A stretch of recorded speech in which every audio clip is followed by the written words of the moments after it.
Hello, good evening, everyone. My name is Catherine Costello, and I'm Professor of Fundamental Rights here at the Hertie School in Berlin. And I have the honor of co-directing our Center for Fundamental Rights with Professor Başak Çalı.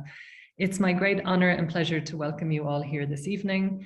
As you know, we're here for a webinar examining a recent special issue of the European Convention on Human Rights Law Review, entitled Examining the Council of Europe's Responses to the Decay of the Rule of Law and Human Rights Protections, which was co-edited by Professor Çalı and Dr. Esra Demir-Gürsel. The event this evening is co-organized with our friends at the Danish National Research Foundation Centre for Excellence for International Courts, or I-Courts as it's known, and our neighbours and friends at the Law and Society Institute at Humboldt University in Berlin. This is one of our flagship events that we're hosting as part of Human Rights Weeks, and I know that the Law and Society Institute are also hosting some fascinating events in the coming weeks, and we'll put those in the chat in case you want to attend. I'll hand over with that directly to Dr. Nahed Samour, who is the director of the Law and Society Institute, and will welcome you on their behalf also. Thank you. Thank you so much. My name is Nahed Samour from the Integrated Research Institute Law and Society at the Humboldt University, and we are very delighted to be co-hosting this event tonight with the Hertie School Centre for Fundamental Rights. Our own interest is guided very much by an interdisciplinary approach to the study of law. And for tonight in particular, wherever you have questions of decay, we know that we need to not only look into the questions of doctrinal law, but also go beyond to find explanations what that decay is made up of. So this is why obviously we're co-hosting, and we're very honored to be co-hosting this event tonight. More generally, the Law and Society Institute is interested in larger questions of equality. We just had a series, or we're still having the series of landscapes of equality. We're having a bigger project of laws of social cohesion, regulating extremes, environmental extremes. And so we're happy and would invite you to come check out our website for more lecture events and workshops, and we hope to be having a continuous conversation with the Hertie School Centre for Fundamental Rights. And with this, I'm very much happy to pass over to Phyllis. Well, thank you very much to both Professor Costello and Samour for these introductory words. I am Vasilis Zavelekos, and I will be chairing this session in my capacity as the co-editor-in-chief of the European Convention of Human Rights Law Review, which had the privilege to publish this special issue that we will be discussing today. So I will start with a couple of words on this special issue, and then I feel obliged to thank the institutions hosting the event and everyone who has made both this event and the issue possible. And then we will move on with some questions. So a few words about this special issue. I have it here so that people can see that it really exists. This was co-edited by Professor Çalı, who is also a member of the editorial board, a very big pleasure for us, and by Professor Demir-Gürsel, and I hope I'm not mispronouncing here the name. When they approached Constantin, my Dictero, my friend and co-editor at the journal, with this idea, we were very pleased, both because this is a very topical question, but also because what they managed to do, and I think that they need to be, this is an achievement actually, is to go beyond the European Court of Human Rights and examine how each one of the key organs and institutions within the Council of Europe are responding to these new challenges. The term decay of rule of law has already been mentioned. You all understand that this is an umbrella term that covers, and actually in a sense also a very politically correct term that covers a number of challenges and problems that currently happen in many European states. I will not name them, but we will be discussing some of them, but also beyond Europe. And the question is how the Council of Europe, how well equipped and how willing is to respond to these challenges. So without further ado, just to thank also from my side all the co-organizers, the Hertie School and Center for Fundamental Rights, I-Courts, and the Law and Society Institute in Humboldt, and all the participants, in particular those who are both authors in this special issue and who are attending today in person. I've already mentioned Professor Çalı. Doesn't need any introductions. He's a professor at Hertie, and he also has a number of other capacities, including directing this Center for Human Rights, and also a visitor, a fellow at the University of Exeter Human Rights Center. Esra is a Georg Foster postdoctoral research fellow at Humboldt. These were the two guest editors. We were discussing this earlier. They went through numerous reviews of the papers to ensure that they are in the best possible shape so that they can be published. And indeed, we are very pleased, I must say, from our side with the output.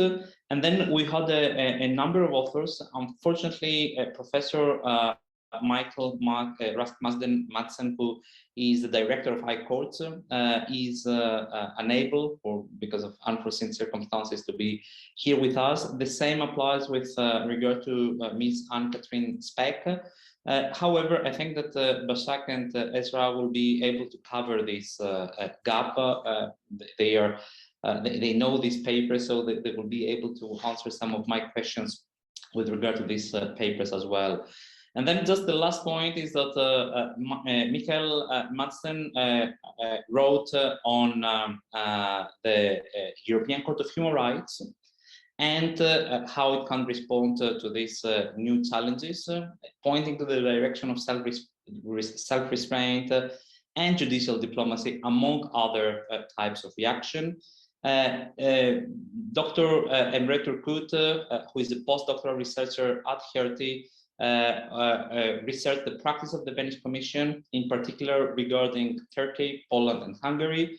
And then Professor Alice Donald from Middlesex University and Anne-Catherine Speck, who is a PhD researcher at Ghent University within the Human Rights Center, wrote on the practices of the Parliamentary Assembly with regard to rule of law backsliding. Professor Çalı wrote on the execution of Article 18 judgments. So these are the, let's say, a new generation of judgments concerning abuse of rights by states, and how the Committee of Ministers is monitoring the implementation and execution of these judgments.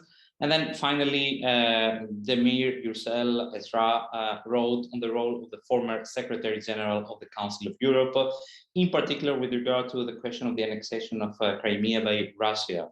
So we see here that we have actually a number of questions spanning from the annexation of Crimea to Russia to illiberal democracies, a topic I expect we will be discussing.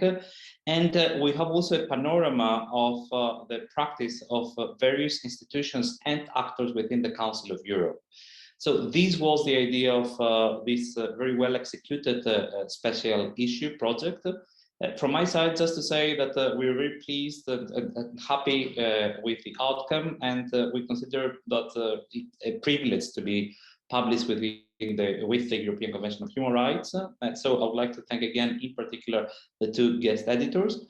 And with no further delay, I'll pass to the first question, which would be actually to the two editors, the two guest editors.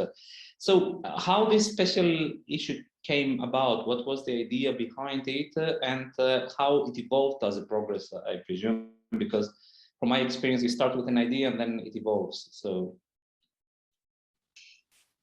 Thank you. Thank you very much, Vasilis. If it's okay, maybe I could start with your first question, and also thank you to all of our co-organizers and everyone attending the webinar today. Now, as you know, special issues always start with an idea, but more importantly, special issues start with a person, a single person having the idea. In this case, that person is Dr. Demir. I think all of the kudos has to go to her. She had the idea, and she had the patience, the ability, and the intellectual stamina to gather an excellent group of scholars to work on this idea. So this is really the beginning of this special issue. And of course, as she discussed the idea that we have to study the Council of Europe, we have to go beyond studying the European Court of Human Rights. We have to go beyond studying doctrinal aspects of the practice of the court, was an idea that became very popular, at least among us 6 other scholars who together with her started working on this project. Maybe there were 2 issues about the special issue. And of course, maybe I should mention that this special issue is free for download for anyone who'd like to access it. It's free for download until the end of this month, and all of the articles can be downloaded from the website of the journal. But there were 2 preliminary, I think, issues in this regard. One was, I think, really justified this special issue, and the second one posed a significant challenge to the special issue. Let me talk about the idea that makes it very strong, and the challenge, which may also come in the Q&A discussions later on. So the idea was that we know about the Council of Europe. We know that it has a lot of organs. Quite a lot of them are political organs. Some of them are deliberative organs. Some of them are composed by state representatives, others by parliamentarians, others by experts like the Venice Commission. And one place, the Commissioner's Office, is actually appointed, a leader, a human rights leader is appointed to lead it. But a lot of our studies at the end of the day really focus on the European Court of Human Rights and how it deals with any kind of challenge. So the big question I think that we asked in the special issue was, what about the others?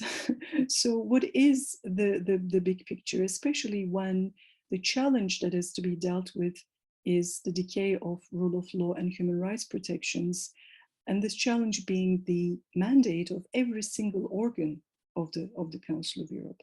So we were very keen to understand comparatively the responses of different types of institutions, from judicial to political to quasi-judicial, in addressing this challenge.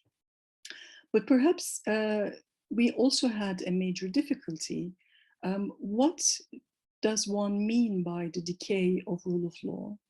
What does one mean by the decay of human rights protections? You know, you can take a very broad view and can say that, well, human rights protections are always under some sort of risk or some sort of decay. Think about the field of asylum and migration, or non-discrimination, or equality. These are areas where you could say that there's a permanent crisis, a permanent challenge, which is really, you know, seen in many jurisdictions. It's not a problem in one place or the other. So what will the term decay really capture in this context? Now, if you read, and I hope you will read the introduction, we tackle with this problem, and this is a definitional problem. So what is the object of study when we talk about decay? In long conversations also with our contributors, what we have also realized is that there are broad-ranging definitions proposed both by legal and political science scholars in making sense of the past 2 decades of experiences, as Vasilis highlighted, in Europe and also outside of Europe.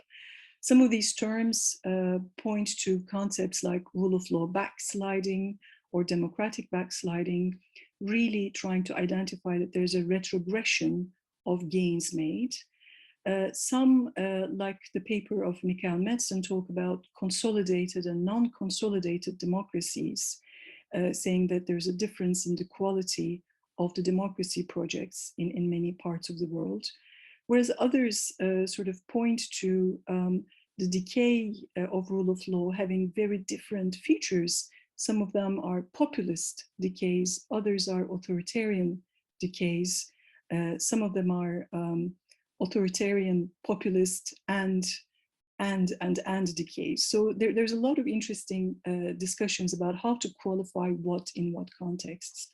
So the way that we addressed this in the special issue was to say, look, there are a wide range of definitions on how to capture decay. Some of them are narrower categories, some of them are broader categories, but that we could at least agree that some of these have a common feature, that they really concern some systemic threats to what the Council of Europe recognizes as its core values: rule of law, democracy, and human rights. So that's where we open the conversation, and you will see the authors have engaged in them in different ways in the papers as well.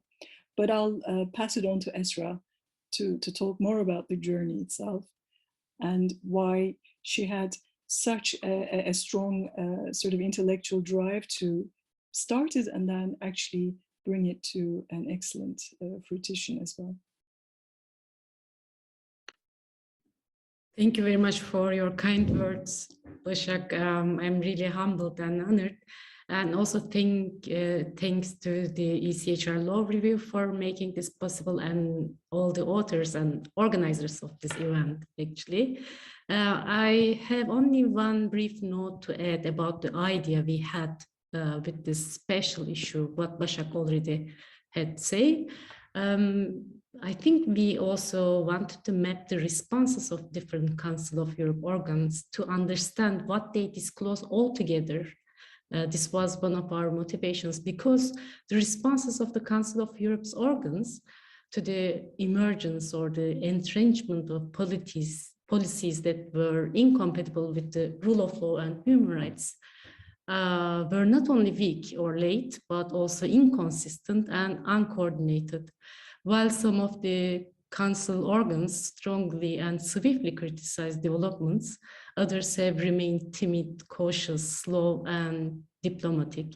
It was therefore important to understand if such weak and at the same time inconsistent and unsynchronized responses produced by the Council of Europe organs might be a pattern symptomatic of a certain policy preference with regard to the systemic threats to the rule of law and human rights prevalent in a number of European states. I think the readers can find some clues or some answers to this question we had in our mind when we started at the beginning in the special issue.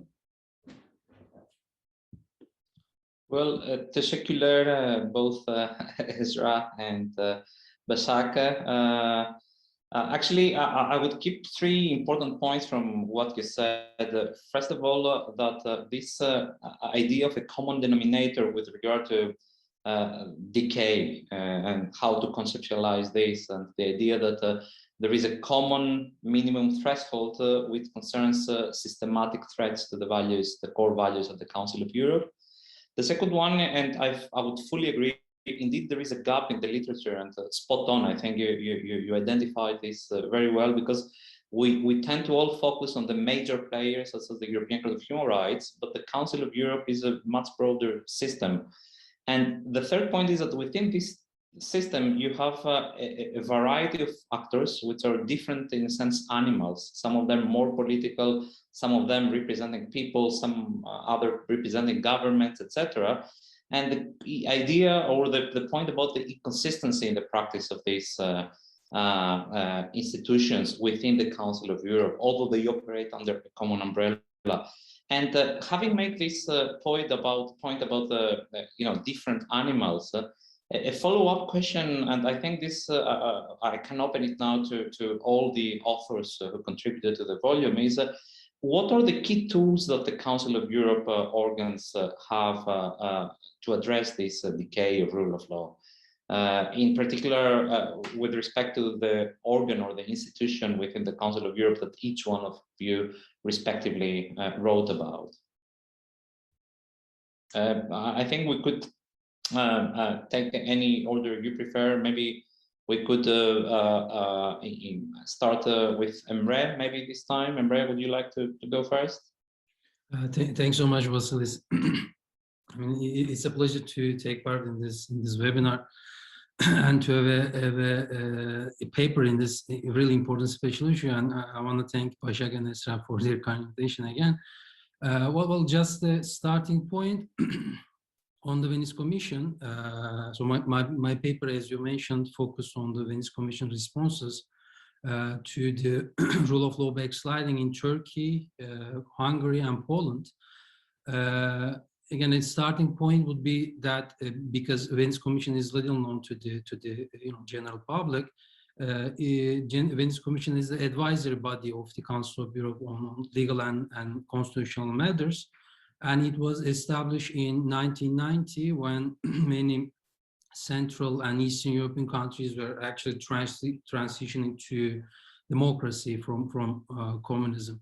So in line with this idea of creation or impetus for its establishment, its archetypical activity is to provide constitutional technical guidance or advice when its members decide to overhaul or revise their legislative and constitutional framework.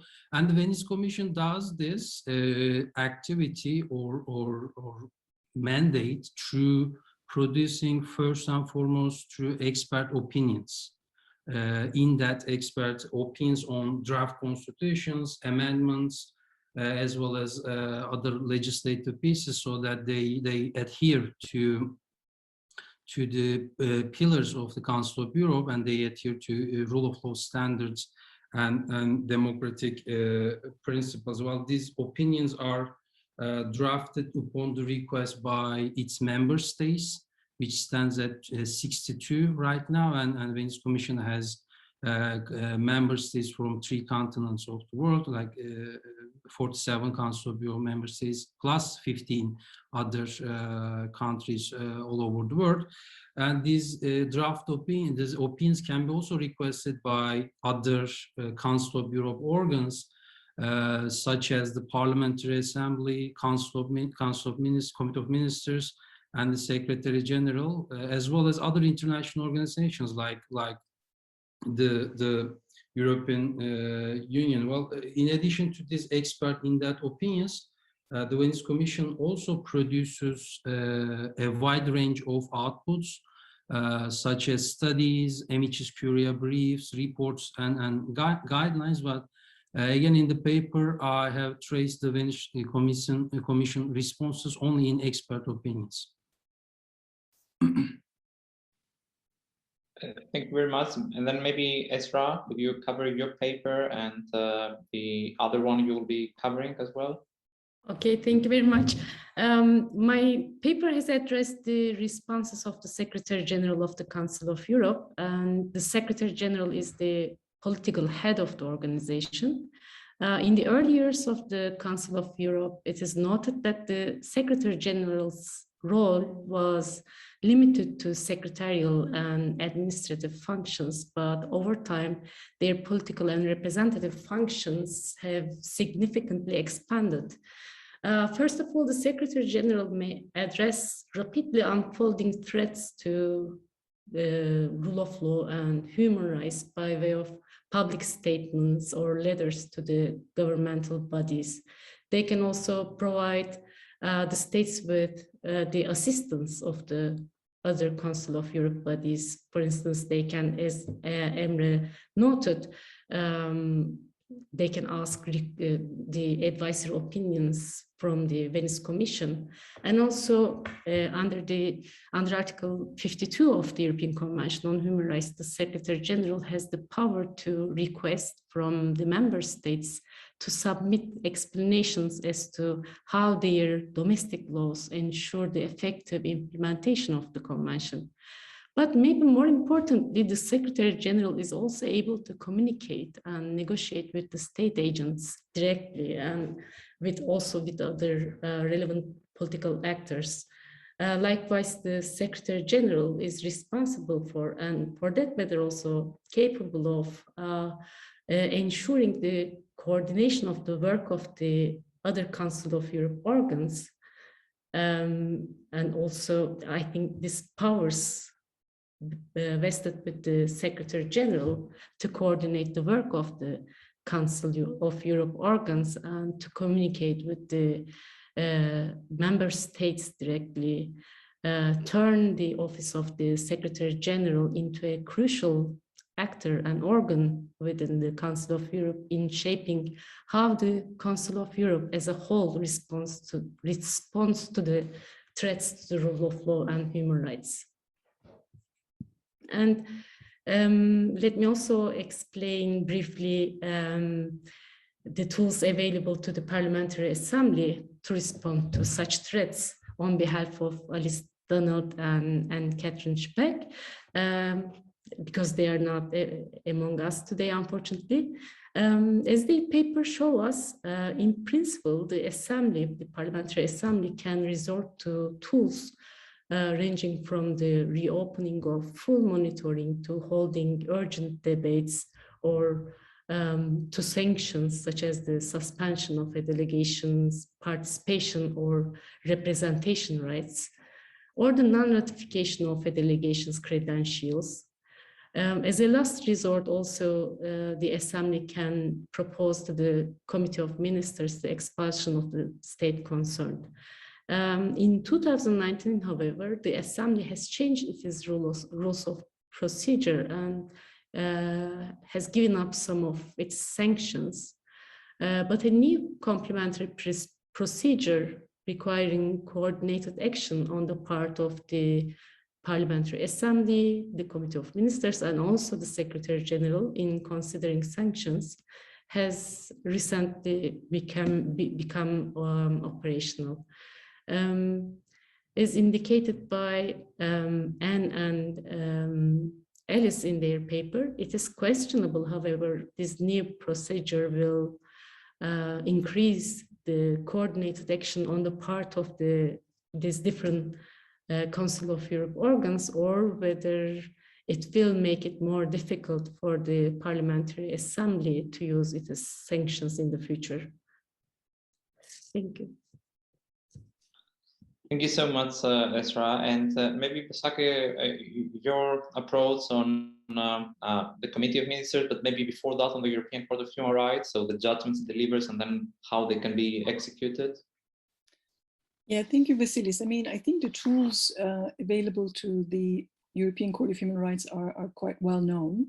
And in his paper, Mikael also focuses on the main tool, that is the delivery of substantive judgments as to the violations. So this is kind of more of the focus of his paper. So he doesn't review all kind of pre-decision-making tools that the court has in it. An important part in Mikael's paper also looks at both the procedural aspects of cases and the substantive aspects of cases. So there is a fascinating, a very important discussion on admissibility, or declaring cases admissible or inadmissible as a tool that the court actually uses. And when you read it, obviously, you will find that this tool of declaring cases admissible because of decay or collapse of rule of law is not a tool that the court has actually used. So in his paper, the focus is really on the admissibility and merits judgments of the court. In my paper on the Committee of Ministers, I deliberately focused on one very particular domain, which is the execution of Article 18 judgments of the European Court of Human Rights, sometimes also called the bad faith violations delivered by the court. The reason for focusing on that was that the literature on Article 18 and the bad faith judgments so far have really shown that this article was used to sound the alarm bells for the decay or the collapse of rule of law. Now, in the future, it may be used differently, but this is how it's used. This is where the court is saying, do something, this is a rule of law crisis. In most of these cases, the court finds political influence over judiciary, and this really is the crux of finding an Article 18 violation. So I was very curious as to what the Committee of Ministers did in its execution of these cases. And obviously the tools of the Committee of Ministers are also quite limited in a way. They're quite standard. They issue decisions, they issue interim resolutions, they issue further decisions and further interim resolutions. They group certain cases under Article 18. But of course, which something that has become a lot on the agenda, especially last week as well, is that the court has also started to use infringement proceedings. It has only used it once in its history in an Article 18 case against Azerbaijan, and it may be using one against Turkey, perhaps in February 2022.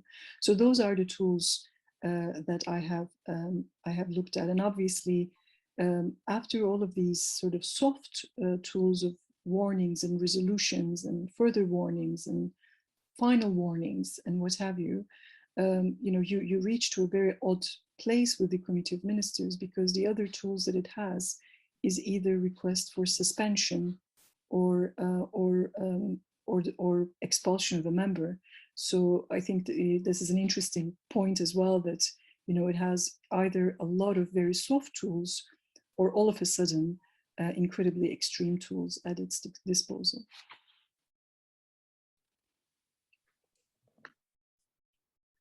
Thank you very much, Başak, as well as to all three speakers for this exposition. There is an array of tools that we can use within different organs or institutions within the Council of Europe.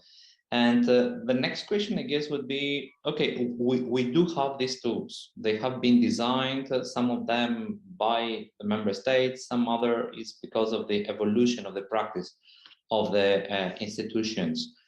How effectively are these being used? And I would invite authors in this respect to take also into account two extra elements. The first one, and I'm trying to be a little bit provocative here, aren't we asking, in a sense, too much from these institutions, in the sense that,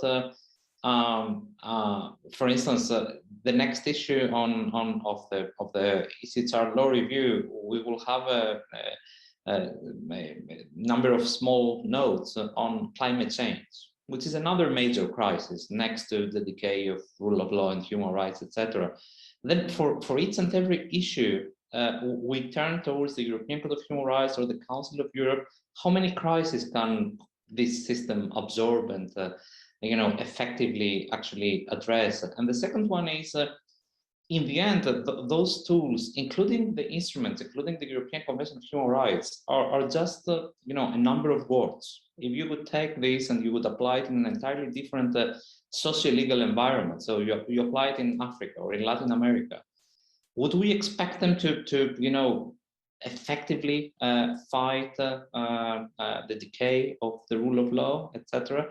So the question, just to sum up, is how effective the answers are, how effectively these tools are being used, taking most probably into account the broader socio-legal environment within which these institutions are called to operate.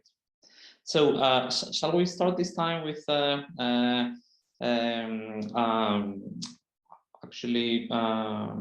Esra, would you like to go first? Would that be possible? Yeah, sure. Thank you.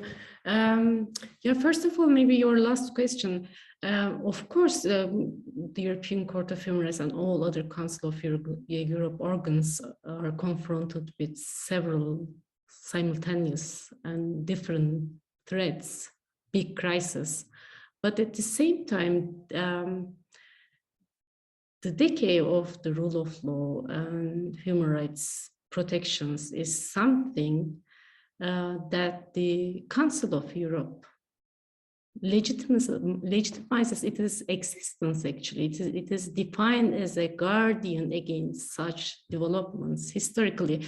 We can question whether this account on the historical origins of the Council of Europe was as simple as this. But the important thing is that the Council of Europe organs consistently refer to this historical function and goal of the Council of Europe still. So as long as they discursively refer to this goal, I think we have the right to expect from them to do whatever they can do, actually. And secondly, I think what partly differentiates these threats from other threats confronting the Council of Europe is that these threats are also threats that are directed to the core of the system, to the core of the Council of Europe itself, actually. It's because in most decaying states, what is under being attacked is the very institutions that the Council of Europe needs to cooperate with in order to be able to function as it should function, actually. So unless those institutions, domestic institutions such as judiciary or parliaments or the courts or the media does not function, the Council of Europe also cannot keep its promise, let's say. So I think this makes it a little bit different from others, but this doesn't mean that I would give a different answer to in relation to other crises. It is not the case. Just I'm trying to explain what is distinct about this one, what we are talking about actually. And with regard to the tools, how the Secretary General used the tools available to his office. In my paper, I focused on the tools, responses of the former Secretary General, Thorbjørn Jagland, who served as the Secretary General 2 times consecutively between 2009 and 2019. Although Jagland was very outspoken in his words, he was rather cautious and diplomatic in his deeds. In his public statements, letters, and annual reports, he addressed very swiftly, in most cases, let's say, the systemic threats very swiftly. But we see that, except for the case of Azerbaijan, Jagland refrained from taking a normative stance public normative stance to respond to such developments. In the case of Azerbaijan, with regard to its failure to release Ilgar Mammadov, despite the European Court's ruling, Jagland did not only use his powers under Article 52 of the Convention, but also requested the Committee of Ministers to instigate the infringement proceedings. So he showed a good example of a coordinated response in case of a systemic threat in the case of Azerbaijan. But he did not do the same in the cases of Russia and Turkey with regard to 2 events, which I focused in my paper, which is the Russia's annexation of Crimea and Turkey's sweeping state of emergency measures. More importantly, my research also showed that Jagland did not seek to assist or encourage the other Council of Europe bodies to produce swift and strong responses to these events. On the contrary, I found that he used his powers to slow down or even reverse the processes before the other Council of Europe organs.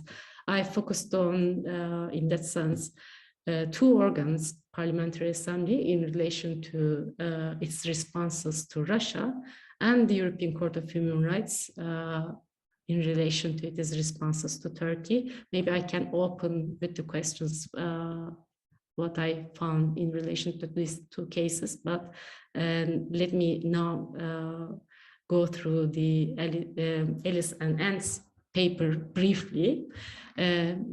In their contribution, Ellis and Ann underlined that Assembly has been reluctant to use its sanctions vis-a-vis the rule of law backsliding. This is evidenced by the fact that sanctions were appealed only once in the past decade, and this was against Russia as a response to this annexation of Crimea in 2014. They argued that the monitoring procedure has thus become the only realistic means for the Assembly to respond to the threats to the rule of law and human rights. But at the same time, full monitoring became a tool that attracted serious political controversies within the Council of Europe.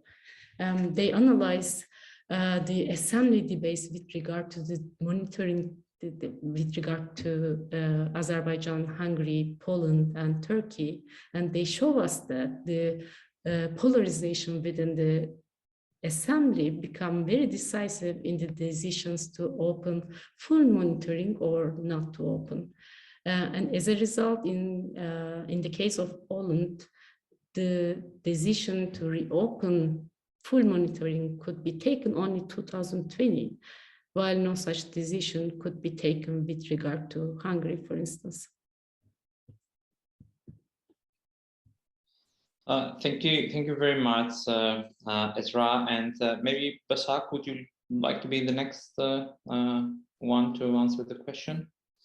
Yeah, sure. I think it would be very interesting for those who haven't read the papers to read Michael Madsen's paper, and then read my paper on execution, because they tell completely different stories and actually quite counterintuitive, perhaps, stories. So the Madsen paper on the responses of the European Court of Human Rights gives us two very interesting takeaway points. The first one is bad timing. Rule of law crisis came at a bad time. So, and here, of course, the stories about how the European Court of Human Rights has been really trying to calibrate to criticisms that was really coming from Western European states for a long time, that it was too intrusive, too activist, too expansionist. And it has really embraced this agenda of subsidiarity. And whilst it was trying to recalibrate its responses to consolidate its legitimacy, that's the bad timing. A lot of other states in the Council of Europe started to, have serious rule of law crisis. So the Madsen paper says, and the court didn't know what to do really, because, it was got on a path dependency, a journey of subsidiarity, and that it couldn't just immediately reverse engineer and say, now we're going to be really activist and principled and so on. So his paper shows that this is very acute in discussions of incredible proceduralization of admissibility rules and highly formalistic applications of these rules, because in countries where the rule of law collapses, you have thousands and thousands of applicants knocking the door of the court, and the court basically was just finding coping strategies and formalism in responding to them. Now, if you go back to the Committee of Ministers paper, it ends in a very counterintuitive sort of place, because the Committee of Ministers is the most political of the organs. It's made up of the 47 member states of the Council of Europe. So you would say, I wouldn't expect anything from them. Look at the Secretary General, look at the Parliamentary Assembly, I would be expecting the same. But what I find in this paper is that actually the Committee of Ministers have really taken this bad faith violation signal seriously, and it has actually improved its monitoring of Article 18 judgments significantly over time, that it has become quite vigilant, it has become even more activist than the European Court of Human Rights. So I think this is one of the most fascinating findings of my paper, is that in this era, in this time space, we've actually encountered a Committee of Ministers that was actually more protective of rights perhaps than the European Court of Human Rights when it came to monitoring individual measures in political prosecution cases, because most of the Article 18 judgments are about politically motivated prosecutions. Quite surprising findings, I think, in these two papers. Thank you very much, Başak. And this actually reinforces the point made earlier by Esra about possible inconsistencies, or how different actors respond in different ways. Emre, would you like to take to explain your position on this question? Well, thank you very much, Vasilis. I mean, I would fully agree with what Başak and Esra said.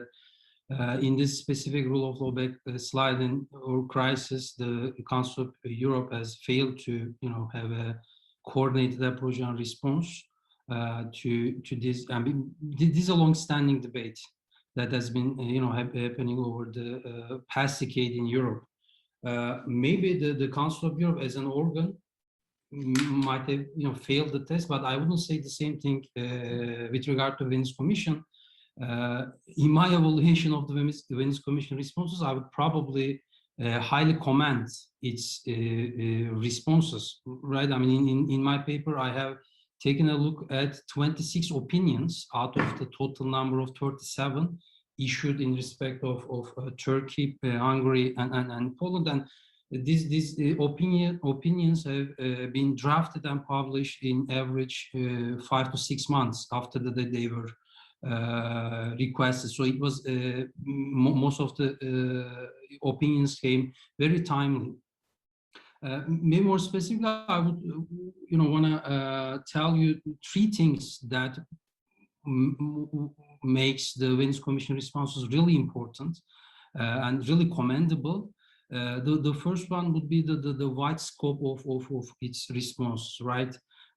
In its opinions, the Venice Commission addressed almost every vital issue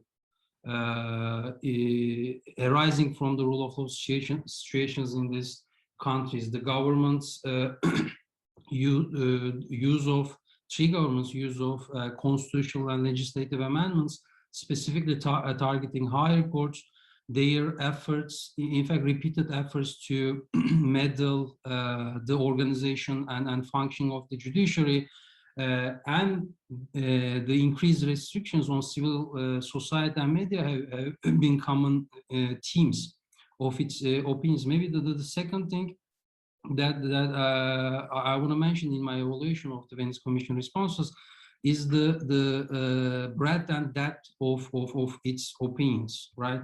So the Venice Commission is usually expected to provide a rather technical guidance on the legislative and constitutional matters, but in most of its opinions issued in the last decade, especially in relation to these countries, the Commission has managed to go beyond this, looking at the, for example, political context of the legislative and constitutional amendments and what these changes, what these pieces, these legislative pieces would mean in practice. Now, just to give one example for in relation to Turkey, as you know, Turkey adopted a constitutional amendment which lifted the parliamentary impunity, which again disproportionately affected the pro-Kurdish HDP party. So in 2016, the Venice Commission examined these constitutional amendments, and to the Commission it was a misuse of constitutional amendment procedure, in part due to the fact that the political context in Turkey was not the right one for this, even though the amendment complied with certain procedural elements under Turkish constitution, and as I've seen in my examination of the Venice Commission opinions, the Commission also takes into account the constitutional traditions, doctrine, and history, and how these come into play with the legislative and constitutional amendments under review. The Venice Commission did so, for example, when examining the 4th Amendment to the Hungarian Constitution in 2011. As most of you know, in that opinion, the Commission was really concerned regarding the over-reliance of cardinal laws, the so-called cardinal laws, in fleshing out certain gaps in the Hungarian Constitution. And the Commission said this would make the constitutional interpretation of these cardinal laws problematic from the standpoint of Hungarian Constitution, because it contains many references to some peculiar principles like the Hungarian culture and language or the Christian tradition.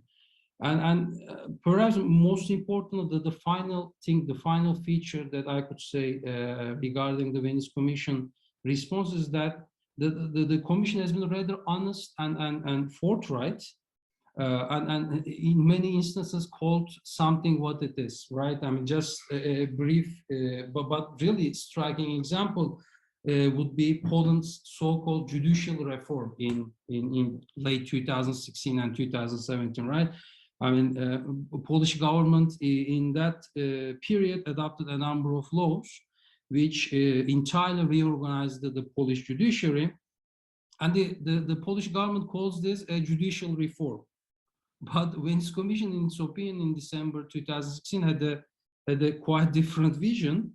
The Commission basically said that this reform aims to transform the Polish judiciary into a political plating, similar to, I quote, a Soviet-style apparatus, because the amendments, the set of amendments, enabled the political branches, legislative and executive branches, to interfere in the judiciary, first and foremost through appointment powers. And to the Commission, this was simply a departure from the European constitutional standards. So I think these three features are really important to stress in evaluating the Venice Commission responses. But in my paper, I also take a look at the impact of these opinions on other Council of Europe organs, Parliamentary Assembly, and the way that these opinions have been used by the Parliamentary Assembly and the European Court of Human Rights. Well, the conclusion would be that these opinions have been selectively used. I think the Venice Commission opinions has some untapped potential, and if the Council of Europe as a collective system, if it's to respond this particular rule of law backsliding crisis or any future similar crisis, I think a valid argument could be made that the Venice Commission opinions must be used more frequently, a more principled way. Thank you. Thank you very much, and actually, many thanks indeed to all three speakers for these very thoughtful comments and papers behind these comments. Before I open the floor to questions, we have something like 5 more minutes. Just very briefly to say that I fully agree with you, Esra. What distinguishes climate change, which is a new challenge, is that the Council of Europe was not designed to address it, whereas rule of law and democracy is at the very core of this system. It's raison d'etre, the reason why it's very object and purpose. On the other hand, listening to all three of you, I think you all used, and some of you quite repeatedly, the term expectations. And on the chat board, you can also see, Professor Bates, Ed, has given a quotation from the Vienna Declaration in 1993, which shows this commitment of the states, which actually creates expectations.